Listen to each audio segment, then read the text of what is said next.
Voilà, chers frères et sœurs, je vous salue dans le nom de notre Seigneur et Sauveur Jésus. Aujourd'hui, nous allons vraiment essayer d'aborder un sujet qui est vraiment très important parce que c'est un sujet qui revient souvent. C'est un sujet que les gens font revenir souvent pour faire croire que la Bible est falsifiée, que la Bible a été tronquée, que la Bible n'est pas la parole de Dieu, parce qu'il y a plusieurs Bibles, il y a plusieurs versions de Bible. Ils vous diront par exemple que il y a la Bible orthodoxe qui est constituée de 76 livres, la Bible éthiopienne qui est constituée de 81 livres, la Bible hébraïque qui est constituée de 24 livres, la Bible catholique qui est constituée de 73 livres, la Bible protestante qui est constituée de 66 livres, la Bible samaritaine qui est constituée de 5 livres, la Bible syriaque qui est constituée de 61 livres. Et donc, ils disent que, voilà, il y a plusieurs versions de Bible. Quelle est la vraie Bible? Voilà, et pourquoi il y a plusieurs versions de Bible. Donc, la Bible elle-même, elle est fausse, elle a été falsifiée, elle a été tronquée, elle a été manipulée. Et souvent, ce sont des arguments qui sont utilisés par les musulmans pour démontrer que la parole de Dieu a été falsifiée. Ce sont des arguments qui sont utilisés par certains faux prophètes, tels que le prophète Kakou Philippe, et même certains d'autres faux prophètes, pour dire que non, la Bible est un livre d'histoire, la Bible c'est pas la peine, voilà, on ne doit pas prêcher uniquement en se basant sur la parole de Dieu, sur la Bible. Parce que voilà, la Bible elle-même n'est pas crédible. Frères, nous devons faire beaucoup attention parce que nous vivons des temps qui sont les derniers. Et le diable est beaucoup déchaîné et il veut vraiment séduire le maximum de personnes, détruire la foi de maximum de personnes, embrouiller les gens, les amener à douter de leur foi, à douter de la parole de Dieu. Voilà. Et donc les gens parlent sans comprendre ce qu'ils disent. Ils font des affirmations sans comprendre ce qu'ils disent. Donc aujourd'hui, nous allons vraiment aborder le sujet et parler de la Bible. Parce que normalement, je devrais faire la suite de l'enseignement sur la Trinité. Mais j'ai reçu un commentaire ce matin sur l'une de mes vidéos où il y a une personne qui est venue dire que oui, il y a plusieurs versions de Bible. Voilà, donc j'ai dit ok, je vais saisir cette occasion-là pour essayer de clarifier les choses. Donc, nous allons vraiment expliquer c'est quoi la Bible. Voilà. Quand on dit la Bible, c'est quoi? Parce que les gens ont l'impression que la Bible, c'est un seul livre. Voilà. Donc, les gens prennent ça, ils pensent que ça, ils pensent que la Bible, ce livre-là, ils pensent que c'est un seul livre. Mais les gens se trompent. La Bible n'est pas un seul livre. La Bible n'est pas un seul livre. La Bible n'a pas été écrite par une seule personne. Comme peut-être le Coran, dont la révélation a été donnée à une seule personne. La Bible, frère, est une collection de plusieurs livres. Un regroupement de plusieurs livres. Ça veut dire que cette Bible-là, ce n'est pas un seul livre, c'est plusieurs livres qu'on a regroupés. Plusieurs livres qu'on a regroupés. Ça, c'est quelque chose qu'il faut vraiment très bien comprendre. On va expliquer les choses pour que les gens connaissent la vérité et qu'ils arrêtent d'embrouiller les gens. Donc, la Bible est une collection de plusieurs livres qui a été écrite sur des siècles, qui ont été écrits sur plusieurs siècles. Ok? Et donc, Dieu va donner sa parole au fur et à mesure à plusieurs prophètes dans le temps qui vont écrire. Donc, quand vous allez, ça a commencé avec Moïse. Donc, Moïse a écrit les 5 premiers livres de la Bible. Après, Josué a écrit. Après, Samuel a écrit. Donc, chaque prophète a eu son livre. Donc quand Dieu se révèle à chaque prophète, les paroles de ce prophète-là sont mises en écrit. Et donc, si vous étiez au temps de Jésus, que vous alliez par exemple voir un pharisien, ok, vous allez voir un pharisien et que vous lui dites, moi je veux lire la parole de Dieu. Il va te demander, le livre de quel prophète? Est-ce que tu veux lire le livre de Moshe, de Moïse? Est-ce que tu veux lire le livre d'Ésaïe? Est-ce que tu veux lire le livre de Jérémie ou bien de Malachie? C'est quel livre, quelle parole de Dieu tu veux lire? Et si tu lui dis que je veux lire le livre de Moïse, il va aller prendre les 5 livres de Moïse, il va venir te donner. Si tu dis que tu veux lire Jérémie, il va aller prendre le livre de Jérémie, il va venir te donner. Si tu dis que tu veux lire Ésaïe, il va aller prendre le livre d'Ésaïe, il va venir te donner. Parce que au temps de Jésus, c'était des rouleaux. Tu avais plusieurs livres. Chaque prophète avait son livre. Vous comprenez? Et nous allons par exemple lire un texte dans la parole de Dieu pour vous prouver ce que je suis en train de dire. Regardez. Quand Jésus a été baptisé, qu'il a fini d'être baptisé, la Bible dit, et Luc chapitre 4, le verset 16, il dit, parlant de Jésus, il se rendit à Nazareth où il avait été élevé selon sa coutume. Selon sa coutume, il entra dans la synagogue le jour du sabbat et il se leva pour faire la lecture. Donc Jésus va entrer dans la synagogue, il va se lever pour faire la lecture. Ok? Il va se lever pour faire la lecture. Et au verset 17, il est dit, on lui remit le livre du prophète Ésaïe. C'est de ça que je parlais tout à l'heure. Donc, les gens vont prendre le livre du prophète Ésaïe et ils vont, excusez-moi, ils vont donner ça à Jésus pour lire. Et l'ayant déroulé, il trouva l'endroit où il était écrit. Parce que les livres, ce n'étaient pas des livres comme ça avec des pages. C'était des rouleaux. On va lui remettre le rouleau du livre d'Ésaïe et il va dérouler le rouleau et il va trouver l'endroit où il est écrit « L'Esprit du Seigneur est sur moi parce qu'il m'a oint pour annoncer une bonne nouvelle aux pauvres. Il m'a envoyé pour guérir ceux qui ont le cœur brisé, pour proclamer aux captifs la délivrance et aux aveugles le recouvrement de la vue, pour renvoyer libres les opprimés et pour publier une année de grâce du Seigneur. » Verset 24. Ensuite, il roula le livre et le remit au serviteur et s'assit. Vous comprenez? On n'a pas dit que c'est une Bible comme ça, c'est notre Bible là qu'ils ont donnée à Jésus.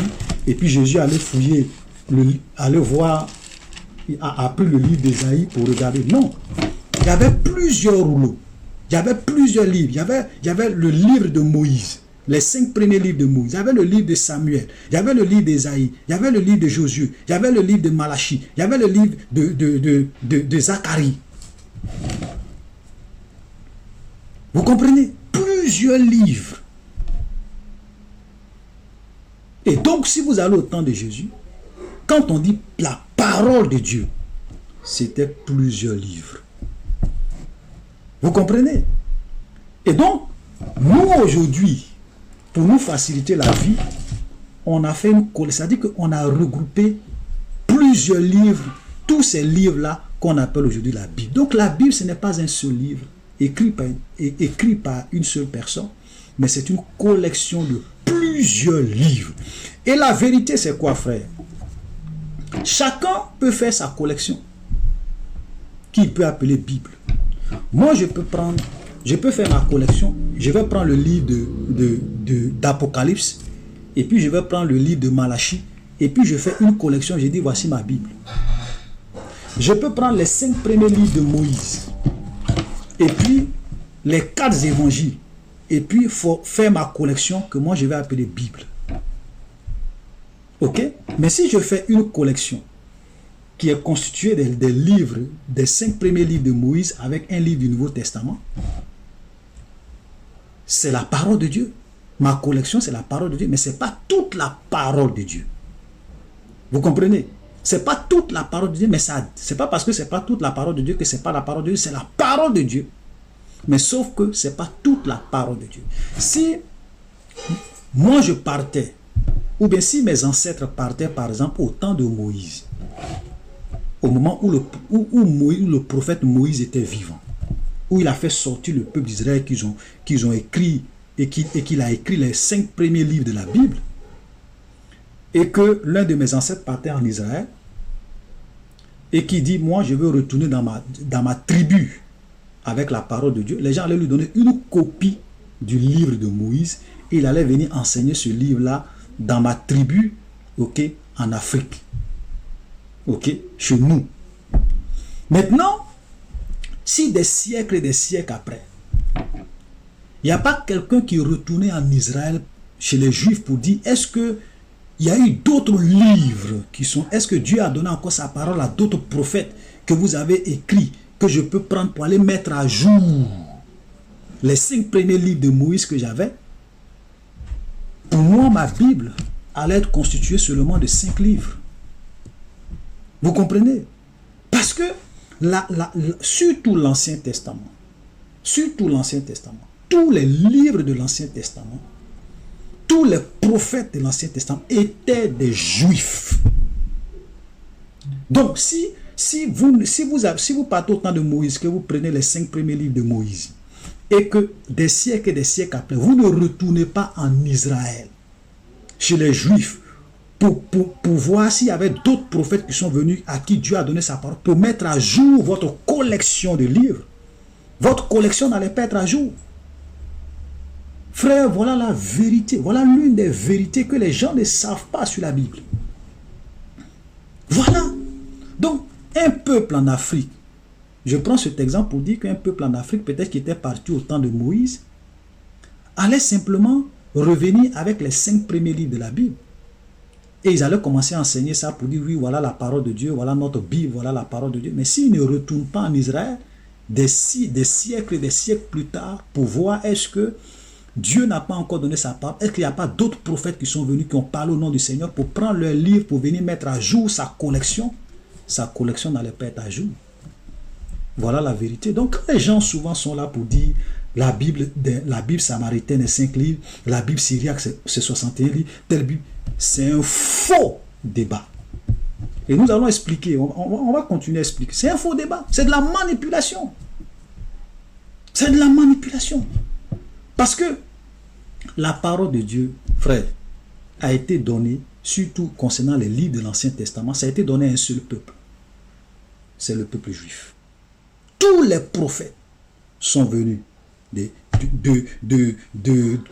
tous les prophètes de l'Ancien Testament jusqu'à Jésus étaient des juifs, étaient des prophètes juifs.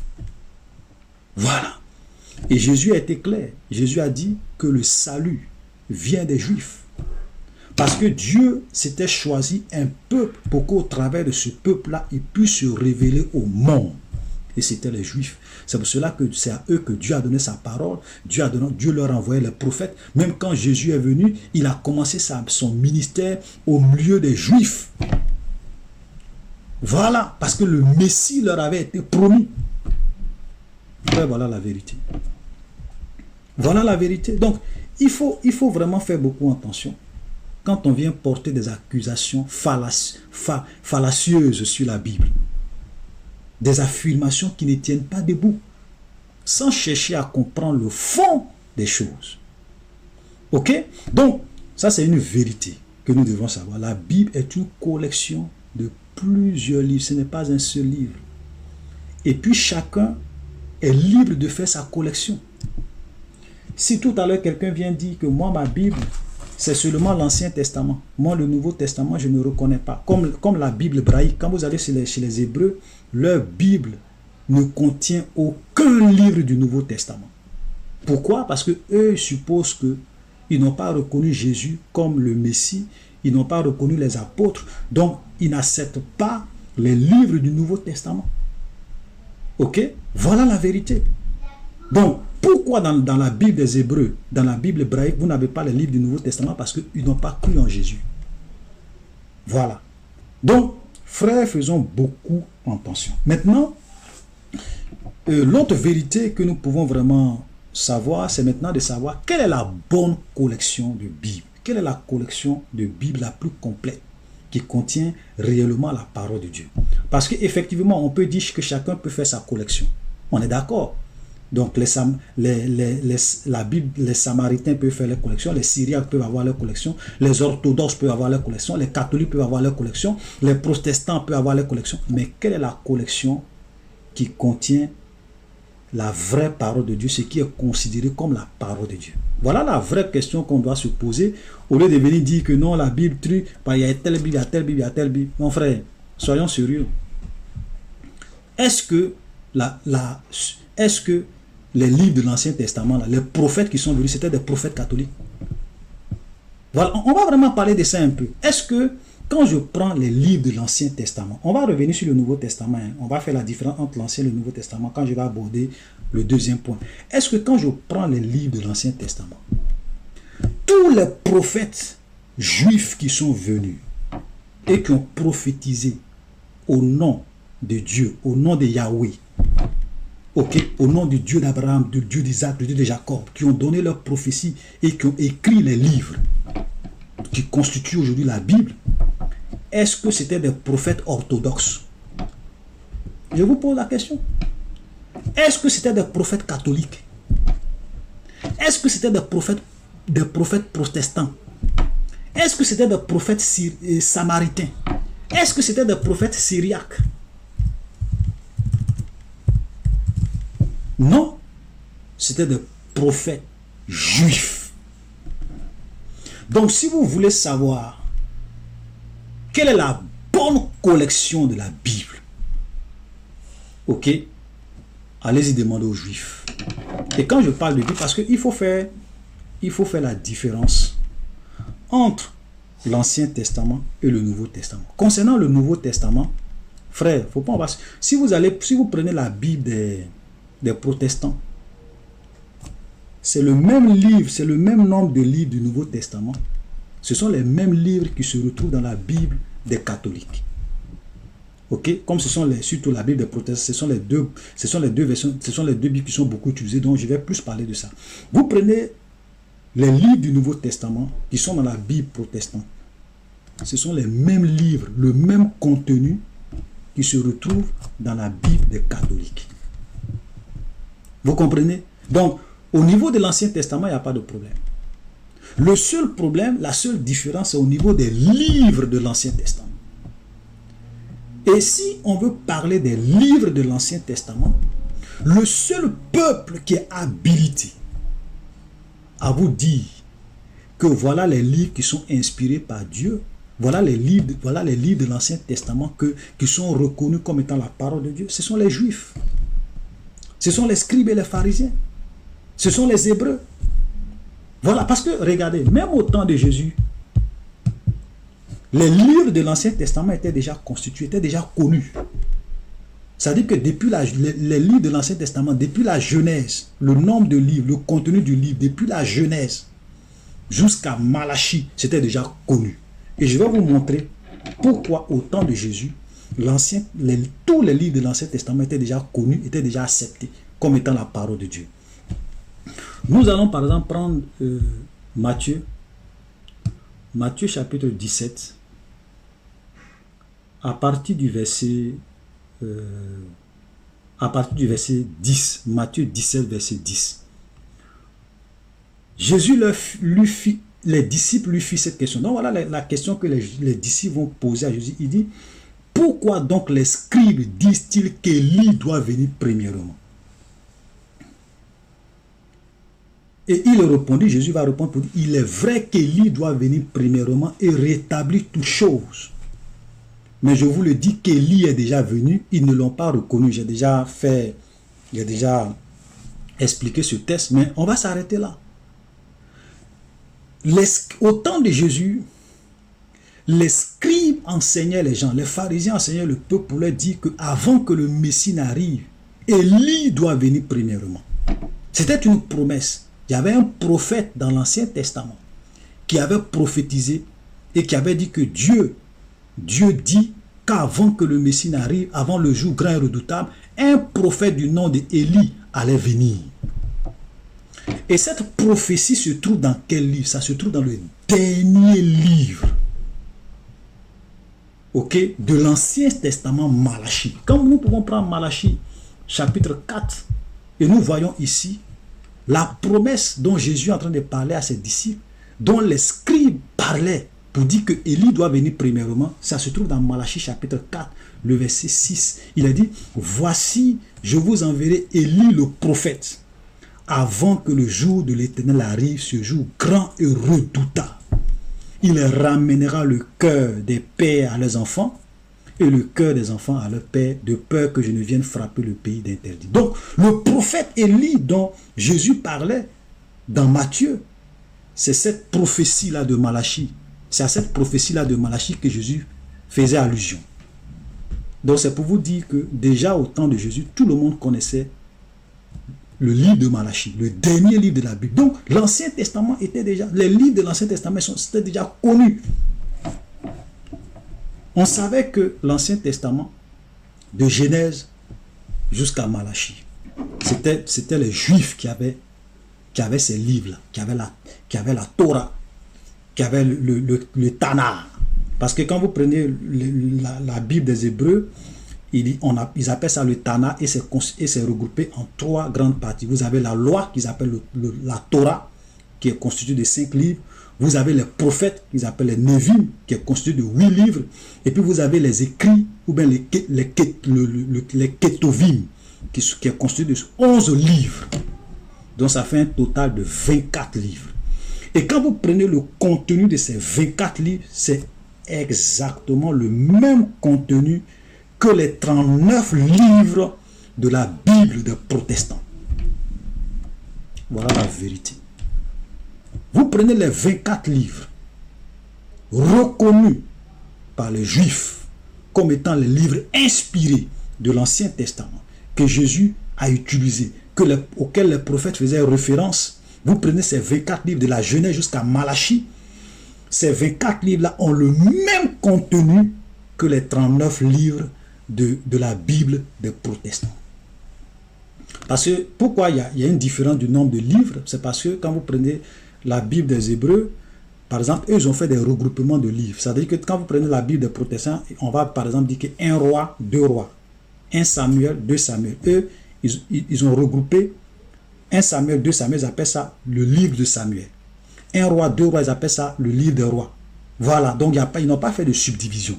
Mais quand on prend, ce n'est pas une question du nombre de livres, mais quand on prend le contenu, c'est le même contenu. C'est-à-dire que les 24 livres de la Bible hébraïque, c'est le même contenu que les 39 livres de la Bible protestante. Vous pouvez aller faire des recherches sur ça. Et vous allez voir si ce que je dis est faux ou c'est vrai.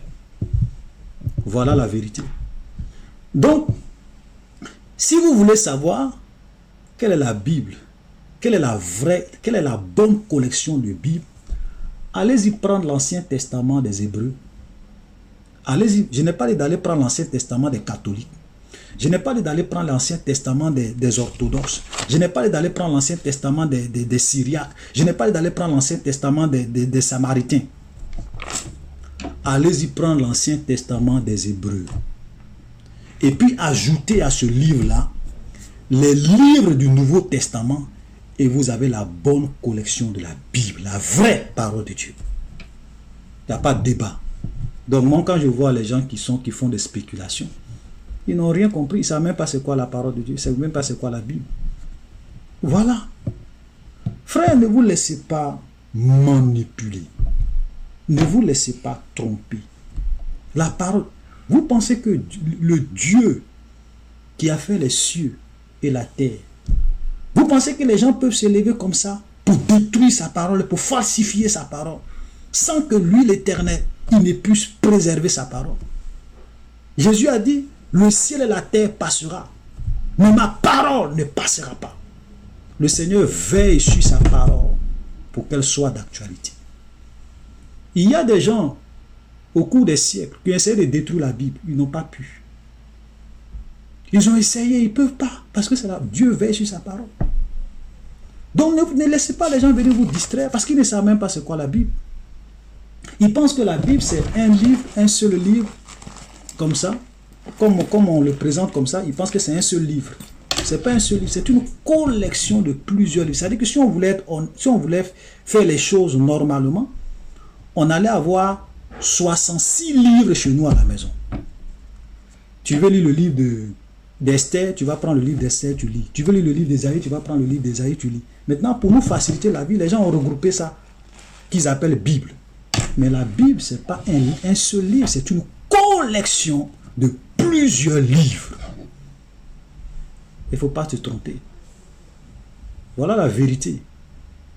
Donc, frères et sœurs, je ne veux pas être long, parce que c'était juste pour faire une petite précision, parce qu'aujourd'hui, il y a tellement de mensonges, il y a tellement de manipulations sur la parole de Dieu. Maintenant, s'il y a des gens qui ont fait leur collection et qui ne veulent pas mettre à jour leur collection, ça c'est leur affaire. Voilà, si. Moi, je ne connais pas le contenu de la Bible des Samaritains, mais si les Samaritains qui ont leur Bible contient 5 livres, s'ils ne veulent pas mettre à jour leur Bible avec d'autres prophètes qui sont venus après, avec les livres qu'eux ont, ça c'est leur affaire. Moi, je ne suis pas leur juge. Voilà, moi, je ne suis pas leur juge, mais je sais que si je me base sur l'Ancien Testament, la vraie parole de Dieu, ce sont les Hébreux qui ont ça. Ce n'est pas les catholiques, ce n'est pas les protestants, ce n'est pas les orthodoxes. Voilà, j'ai été clair là-dessus. L'Ancien Testament n'a pas été écrit par les prophètes orthodoxes, par les prophètes catholiques, par les prophètes éthiopiens, par les prophètes samaritains. Soyons clairs là-dessus. Ce sont les prophètes juifs, les prophètes hébreux qui ont écrit. Donc soyons clairs. Donc shalom, soyez bénis. À la prochaine.